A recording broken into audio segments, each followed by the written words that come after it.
আসসালামু আলাইকুম সবাইকে সামিয়া সাবা চ্যানেলে আপনাদের সবাইকে অনেক স্বাগত। আজকে আমি বানিয়েছি ধোকলা রেসিপি।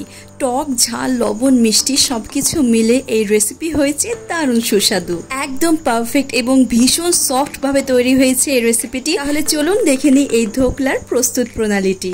আশা করছি খুব ভালো লাগবে, তাহলে ভিডিওটি স্কিপ না করে আপনারা দেখতে থাকুন। ধোকলা বানানোর জন্য আমি এখানে 200 গ্রাম বেসন নিয়েছি এবং বেসনটা চেলে নিয়েছি। এবারে এতে অ্যাড করব হাফ চা চামচ হলুদ গুঁড়ো এবং হাফ চা চামচ লবণ এবং হাফ চা চামচ চিনি। এবারে সমস্ত উপকরণ বেসনের সাথে খুব ভালোভাবে মিক্স করে নিচ্ছি।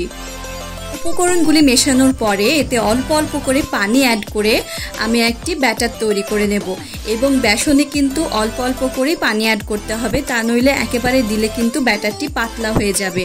তো ব্যাটারটি কিন্তু খুব বেশি পাতলাও হবে না, আবার একদম ঘনও হবে না। ব্যাটারটি যত বেশি ফ্যাটাবো ততই কিন্তু ধোকলাটি সফট হবে এবং খেতে অনেক সুস্বাদু হবে। এইভাবে অনবরত কিছুক্ষণ ব্যাটারটি খুব ভালোভাবে মিক্স করে যেতে হবে।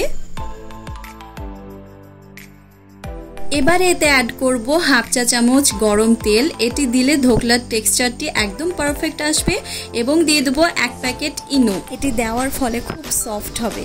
সমস্ত কিছু ব্যাটারের সাথে খুব ভালোভাবে মিক্স করে দেখুন ব্যাটারটি একদম রেডি হয়ে গেছে এবং এই পর্যায়ে রয়েছে খুব বেশি পাতলাও নয় আবার খুব বেশি ঘনও নয়। ব্যাটারটি এখন আমি বেক করার জন্য নিয়ে যাব। এটি একদম রেডি। বেক করার জন্য আমি এখানে একটি পাত্রে 2 কাপ পানি দিয়ে গরম করতে বসিয়ে দিয়েছি। এবারে যে বাটিতে ধোকলাটি বেক করব সেই বাটিতে সামান্য একটু তেল দিয়ে তেলটি পুরো বাটিতে ভালোভাবে ব্রাশ করে নিচ্ছি। এতে ধোকলাটি খুব ভালোভাবেই বাটি থেকে বেরিয়ে আসবে। এবারে বাটিতে আমি ব্যাটারটি ঢেলে নেব এবং এটি বেক করে নেব। পানি খুব ভালোভাবে গরম হয়ে গেছে। এখন আমি এতে একটি স্ট্যান্ড বসিয়ে দিচ্ছি ব্যাটারটি বেক করার জন্য। বাটিটি বসিয়ে খুব ভালোভাবে ঢাকা দিয়ে 25 মিনিট বেক করে নেব এবং গ্যাসের ফ্লেমটি অবশ্যই লো রাখতে হবে। ফিরে আসলাম 25 মিনিট পর। এবার আমি একটি টুথপিকের সাহায্যে দেখে নেব ব্যাটারটি ঠিকঠাক বেক হয়েছে কিনা এবং টুথপিক একদম ক্লিন বেরিয়েছে, তার মানে খুব ভালোভাবে বেক হয়ে গেছে। আমি এটি নামিয়ে নেব এবং ধোকলাটি কিন্তু দারুণভাবে বেক হয়ে গেছে। দেখুন যেমন দেখতে সুন্দর লাগছে তেমনই কিন্তু সফট হয়েছে।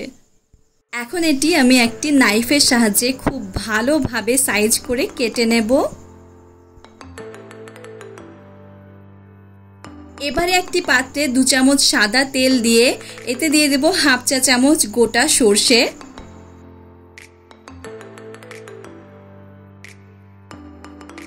এবং কয়েকটি ফ্রেশ কারি পাতা, কয়েকটি চেরা কাঁচা লঙ্কা দিয়ে দিলাম এবং এগুলোকে খুব ভালোভাবে তেলের সাথে ফ্রাই করে নিচ্ছি গ্যাসের ফ্লেমটি লো রেখে।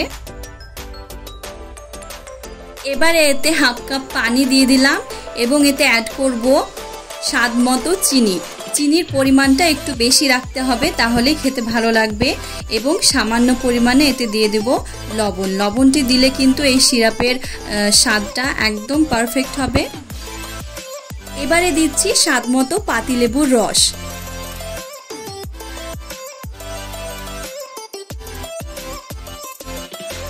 ধোকলা সিরাপটি একদম রেডি হয়ে গেছে। আমি এটি নামিয়ে নেব এবং হালকা ঠান্ডা করে নেব। এবারে সিরাপটি আস্তে আস্তে ধোকলার উপরে ঢেলে দেব এবং সিরাপটি কিন্তু হালকা গরম থাকবে এবং ধোকলাটিও হালকা গরম থাকবে, খুব বেশি গরম নয়। সামান্য একটু ধনিয়া পাতা কুচি দিচ্ছি, এতে দেখতে অনেক সুন্দর লাগবে এবং কিছুটা নারকেল কুচি দিয়ে দিচ্ছি এবং দেখতে অনেক বেশি সুন্দর লাগছে। তৈরি হয়ে গেল দারুণ স্বাদের ধোকলা রেসিপি। আমার আজকের ভিডিও যদি ভালো লেগে থাকে তাহলে অবশ্যই একটি লাইক দেবেন এবং চ্যানেলটি অবশ্যই সাবস্ক্রাইব করবেন। আমি আবারও ফিরে আসবো নতুন একটি ভিডিও নিয়ে ইনশাআল্লাহ। সবাই খুব ভালো থাকবেন, সুস্থ থাকবেন। ভিডিওটি দেখার জন্য অনেক ধন্যবাদ।